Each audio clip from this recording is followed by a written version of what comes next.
আওয়ামী লীগ নিষিদ্ধের দাবিতে শাহবাগ ছাড়া দেশের অন্য কোথাও সড়ক বন্ধ না করার আহ্বান জানিয়েছেন হাসনাত আব্দুল্লাহ। তিনি বলেন, শাহবাগ ছাড়া ঢাকা বা সারা দেশের হাইওয়েগুলোতে ব্লকেট দিবেন না।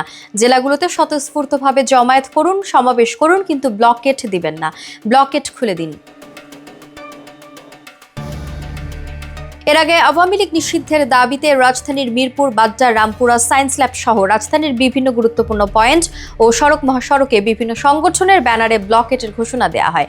পরবর্তীতে নাগরিক ভোগান্তি কমাতে শুধু শাহবাগেই ব্লকেট কর্মসূচি পালনের আহ্বান জানান হাসনাত আব্দুল্লাহ।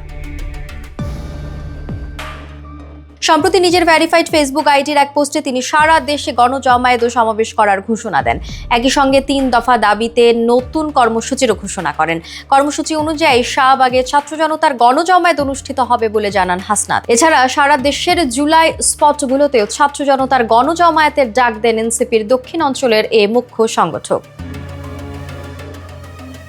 এদিকে ৩ দফা দাবির বিষয়ে হাসনাত জানান, সমস্ত সহযোগী সংগঠনগুলো সহ আওয়ামী লীগকে সন্ত্রাসী সংগঠন হিসেবে নিষিদ্ধ করতে হবে।